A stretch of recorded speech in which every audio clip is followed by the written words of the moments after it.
ओम नमो भगवते वासुदेवाय। स्वागत है आप सभी का हमारे चैनल पर। आज के इस वीडियो में आप सुनेंगे माघ मास के महात्म के दूसरे अध्याय की कथा। कथा आरंभ करने से पहले आपसे एक ही आग्रह है, अगर अभी तक आपने चैनल को सब्सक्राइब नहीं किया है, पहली बार चैनल पर आए हैं तो चैनल को सब्सक्राइब करके बेल आइकन पर क्लिक अवश्य कर लीजिए। और अगर कथा आपको पसंद आती है तो लाइक करिए और औरों को भी शेयर करिए। तो चलिए शुरू करते हैं आज की कथा। माघ मास की कथा आरंभ करने से पहले सुनते हैं सीता माता के नित्यनेम की कथा, जो कि माता सीता श्री राम को सुनाया करती थी, जिसके सुनने से सदा भंडार भरे रहते हैं। एक दिन भगवान श्री राम को किसी काम के लिए बाहर जाना पड़ गया, तो माता सीता कहने लगी कि भगवान, मेरा तो 12 वर्ष का नित्यनेम है, अब आप बाहर जाएंगे तो मैं अपनी कहानी किसे सुनाऊंगी। तब भगवान श्री राम ने कहा कि तुम कुएं की पाल पर जाकर बैठ जाना और वहां जो औरतें पानी भरने आएंगी उन्हें अपनी कहानी सुना देना। सीता माता कुएं की पाल पर जाकर बैठ गईं। तब एक स्त्री आई। उसने रेशम की जरी की साड़ी पहन रखी थी और सोने का घड़ा ले रखा था। माता सीता उसे देखकर कहने लगी, बहन, मेरा 12 वर्ष का नित्यनेम सुन लो। तब वह स्त्री बोली कि मैं तुम्हारा नित्यनेम सुनूंगी तो मुझे घर जाने में देर हो जाएगी और मेरी सास मुझसे लड़ाई करेगी। तो ऐसा कहकर उसने कहानी नहीं सुनी और वह घर चली गई। उसकी रेशम जरी की साड़ी फट गई और सोने का घड़ा मिट्टी के घड़े में बदल गया। जब सास ने देखा तो पूछा कि ये किसका दोष अपने सिर लेकर आ गई है। तो बहू ने कहा कि कुएं पर एक औरत बैठी थी, उसने कहानी सुनने के लिए कहा, लेकिन मैंने कहानी नहीं सुनी और उसी की वजह से मेरा ये हाल हो गया। बहू की बात सुनकर अगले दिन वही साड़ी और घड़ा लेकर सास कुएं की पाल पर गई। सास को वहीं पर माता सीता बैठी मिली, तो माता सीता ने कहा कि बहन, मेरी नित्यनेम की कहानी सुन लीजिए। तो सास बोली कि तुम एक बार की तो छोड़ो, मैं तो 4 बार कहानी सुन लूंगी। तो माता सीता उसको कहानी सुनाने लगी। राम आए, लक्ष्मण आए, देश के पुजारी आए, नित्यनेम का नेम लाए, आओ राम बैठो राम, तपी रसोई जियो राम, माखन मिश्री खाओ राम, दूध बताशा पियो राम, सूत के पलका पोंठो राम, शाल दुशाला पोठो राम, शाल दुशाला ओढ़ो राम, जब बोलूं जब राम ही राम, राम सवारे सबके काम, खाली घर भंडार भरेंगे, सबका बेड़ा पार करेंगे, श्री राम जय जय राम। सास बोली कि बहन, कहानी तो बहुत अच्छी लगी। कहानी सुनकर सास घर चली गई और उसकी साड़ी फिर से रेशम जरी की बन गई। मिट्टी का घड़ा फिर से सोने के घड़े में बदल गया। बहू कहने लगी, सासू माँ, आपने ये सब कैसे किया? तो सास ने कहा कि बहू, तू दोष लगा के आई थी और मैं उस दोष को उतार कर आ रही हूँ। बहू ने फिर पूछा कि वह कुएं वाली स्त्री कौन है? तो सास बोली, वे सीता माता हैं। वे पुराने से नया कर देती हैं, खाली घर में भंडार भर देती हैं, वह लक्ष्मी जी का वास घर में कर देती हैं, आदमी की जो भी इच्छा हो उसे पूरा कर देती हैं। तो बहू बोली कि ऐसी कहानी मुझे भी सुना दो। तो सास बोली, ठीक है, तुम भी सुनो। और सास ने कहानी कहना शुरू कर दिया। राम आए, लक्ष्मण आए, देश के पुजारी आए, नित्यनेम का नेम लाए, आओ राम बैठो राम, तपी रसोई जियो राम, माखन मिश्री खाओ राम, दूध बताशा पियो राम, सूत के पलका मोठो राम, शाल दुशाला पोठो राम, शाल दुशाला ओढ़ो राम, जब बोलूं जब राम ही राम, राम सवारे सबके काम, खाली घर भंडार भरेंगे, सबका बेड़ा पार करेंगे, श्री राम जय जय राम। कहानी सुनकर बहू बोली कि कहानी तो बहुत अच्छी है। सास ने कहा कि ठीक है, इस कहानी को रोज कहा करेंगे। अब सास बहू रोज सवेरे उठती, नहाती धोती और पूजा करने के बाद नित्यनेम की सीता जी की कहानी कहती। एक दिन उनके यहाँ एक पड़ोस की औरत आई और बोली कि बहन, जरा सी आँच देना। तो वह बोली कि आँच तो अभी हमने जलाई नहीं। तो पड़ोसन ने कहा कि तो फिर तुम सुबह 4 बजे से उठकर क्या कर रही हो? तो उन्होंने कहा, सुबह उठकर हम पूजा करते हैं, फिर सीता माता की नित्यनेम की कहानी कहते हैं। पड़ोसन ने उनकी बात सुनकर फिर कहा कि सीता माता की कहानी कहने से तुम्हें क्या मिला? तो वे बोली, इनकी कहानी कहने से घर में भंडार भर जाते हैं, सारे काम सिद्ध होते हैं, मन की इच्छा भी पूरी होती है। तो पड़ोसन कहती है कि बहन, ऐसी कहानी मुझे भी सुना दो। वह बोली, ठीक है, तुम भी ये कहानी सुन लो। राम आए लक्ष्मण आए, देश के पुजारी आए, नित नेम का नेम लाए, आओ राम बैठो राम। इस प्रकार से सारी कहानी उस सास ने पड़ोसन को सुना दी। सारी कहानी सुनने के बाद पड़ोसन कहने लगी, बहन, कहानी तो मुझे बहुत अच्छी लगी। अब वह पड़ोसन भी नित नेम सीता माता की कहानी कहने लगी। कहानी कहने से सीता माता ने पड़ोसन के भी भंडार भर दिए। अब तो पूरे मोहल्ले में नितनेम की कथा चल पड़ी। हर किसी की मनोकामना पूरी होने लगी।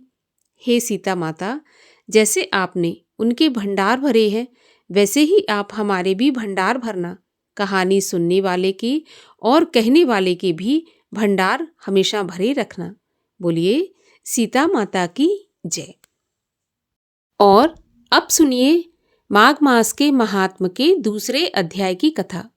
प्रथम अध्याय में आपने सुना राजा दिलीप की भेंट गुरु वशिष्ठ जी से हुई थी। अब आगे की कथा में सुनिए राजा दिलीप और वशिष्ठ जी का संवाद एवं मणि पर्वत का वर्णन। व्यास जी बोले, राजा का वचन सुनकर वैखानस मुनि कहने लगे, अंधकार को दूर करने वाले सूर्य नारायण शीघ्र ही उदय होने वाले हैं। हे राजन, यह समय स्नान करने का है, कथा का नहीं है। स्नान करके तुम अपने कुलगुरु वशिष्ठ जी से जाकर पूछो। ऐसा कहकर मौनी तपस्वी स्नान करने चला गया। राजा दिलीप भी वहां स्नान करके प्रसन्नता पूर्वक अपने नगर को गया। नगर वासियों ने राजा का सत्कार किया। राजा ने रनिवास में जाकर उस वानप्रस्थ ऋषि की कथा सुनाई। व्यास जी बोले, राजा रात्रि में सुख से सोया। प्रातःकाल उठकर सफेद घोड़ों की रथ पर बैठकर सफेद छत्र और श्वेत चवर से शोभायमान आभूषण तथा सुंदर वस्त्र पहन मंत्रियों तथा अनेक प्रजाजनों सहित वशिष्ठ ऋषि के आश्रम पर पहुंचा और ब्रह्म ऋषि को प्रणाम किया। स्तुति करने पर मुनि ने अर्घ्य देकर स्वागत कर राजा को आशीर्वाद देकर आसन दिया।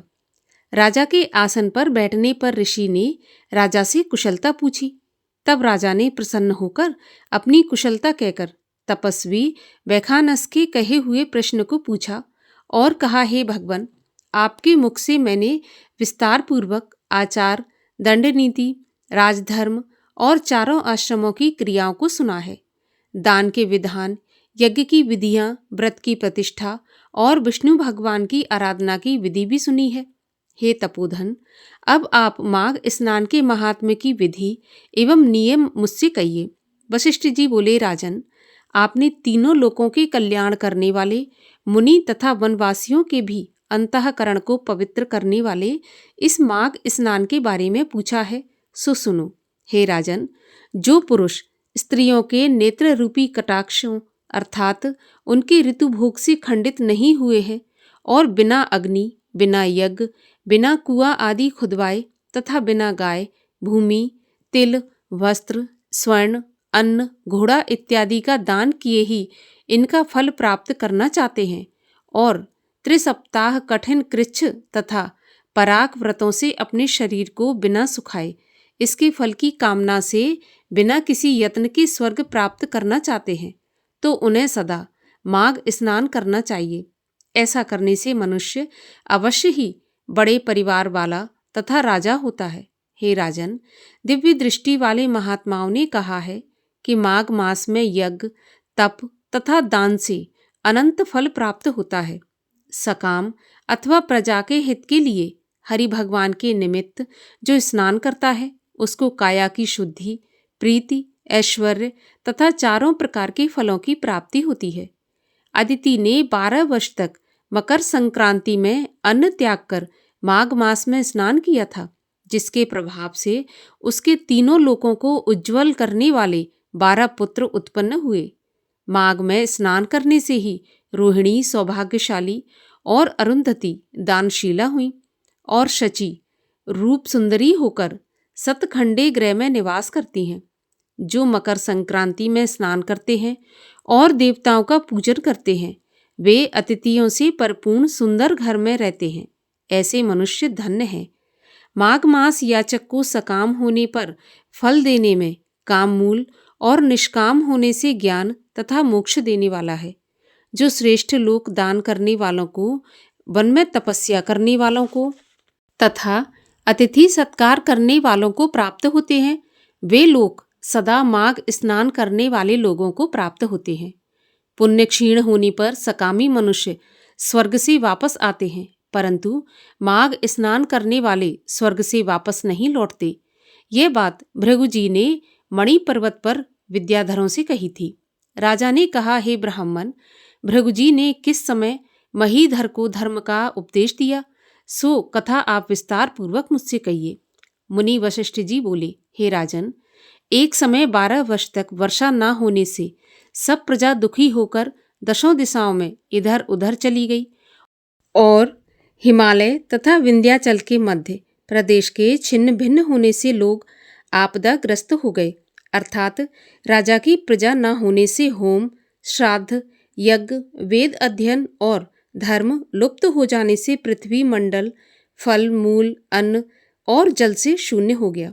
तब विंध्याचल के नीचे सुंदर रेवा नदी के तट पर जो वृक्षों से आच्छादित था, ऐसे आश्रम से निकलकर भृगु ऋषि अपने शिष्यों के साथ हिमालय पर्वत पर गए।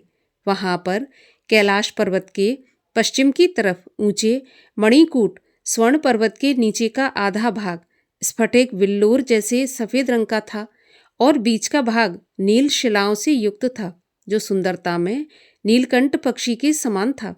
इस पर्वत के बीचों बीच में नीली और सुनहरी जो रेखाएं थीं, वे काले मेघों में चमकती हुई बिजली की भांति शोभा देती थीं।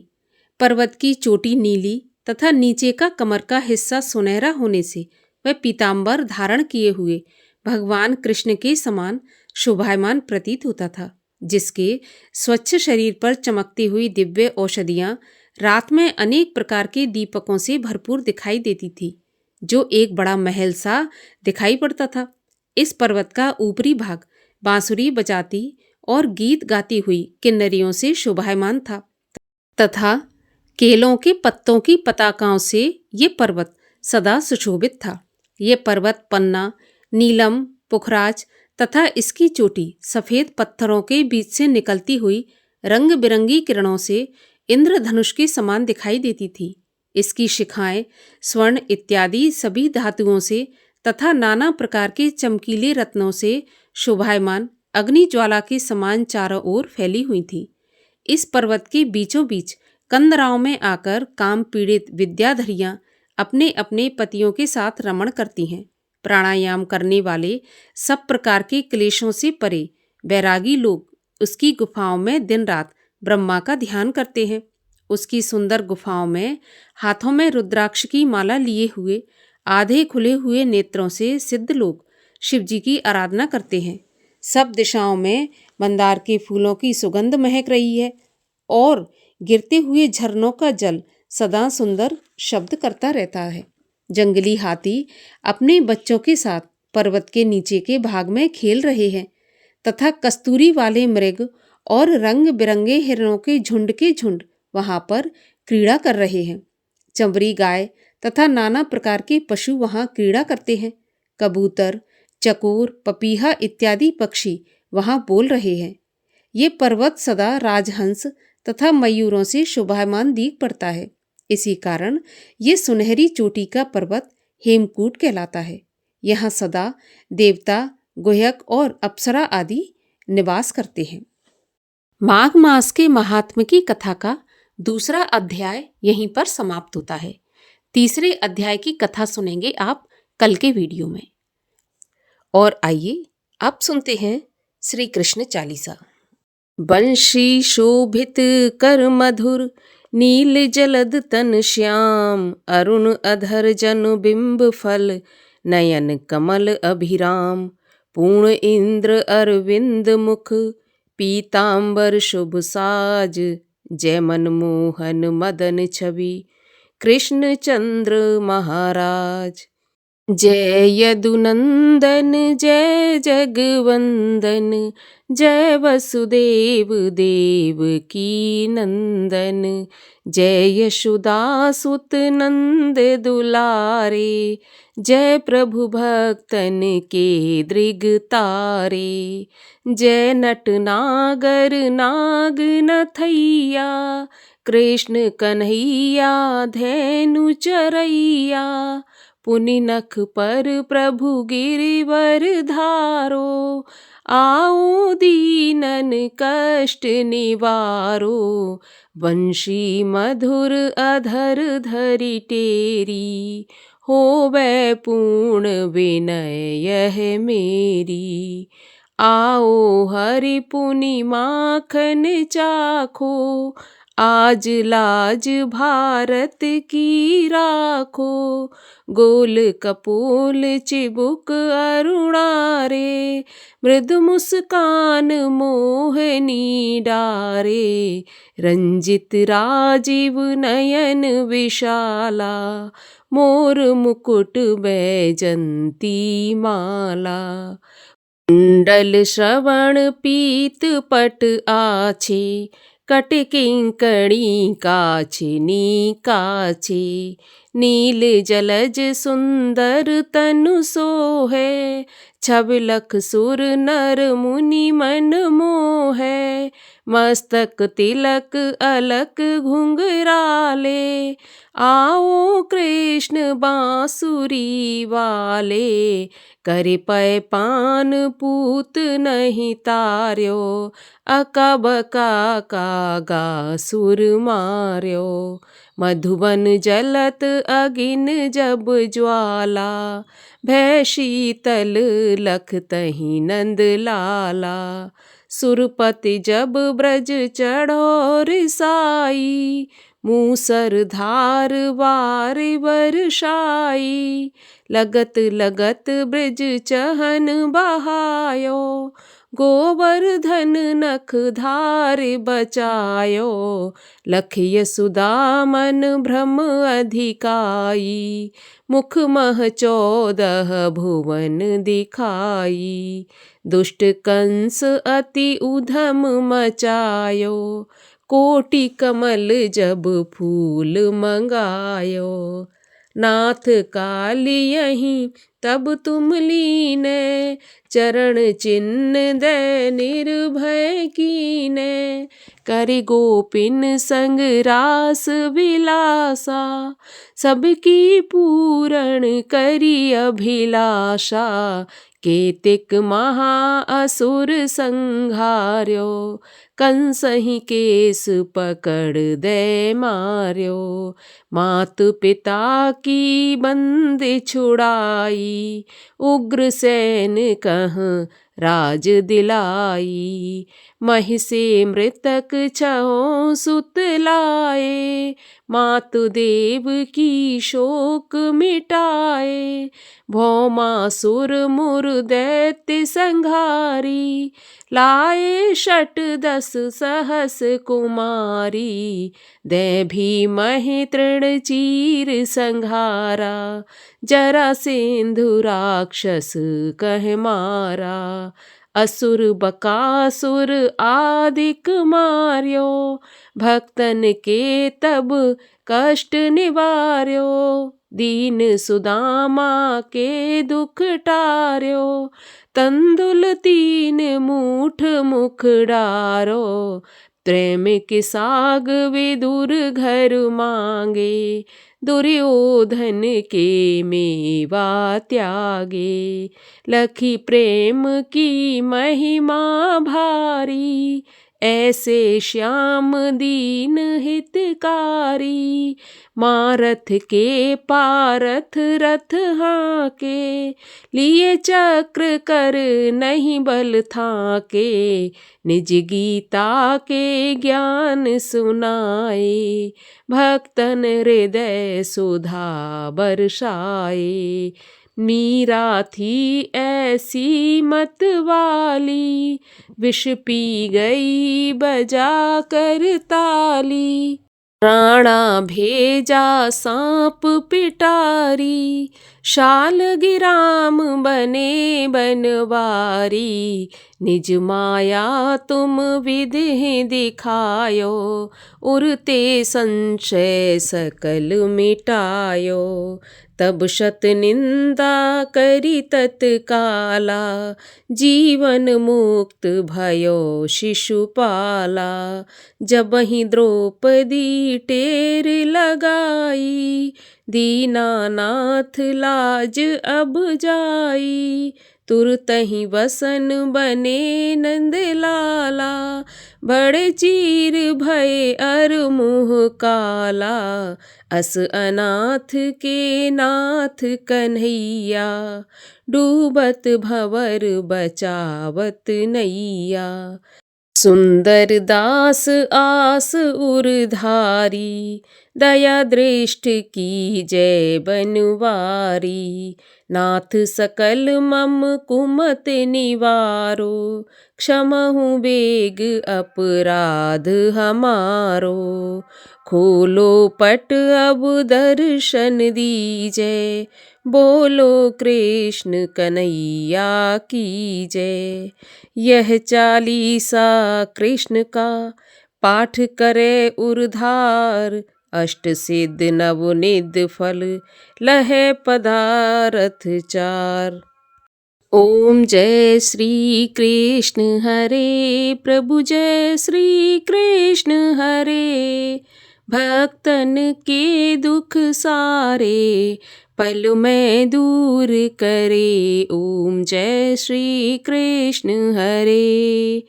परमानंद मुरारी, मोहन गिरधारी। जय रस रास बिहारी, जय जय गिरधारी। ओम जय श्री कृष्ण हरे।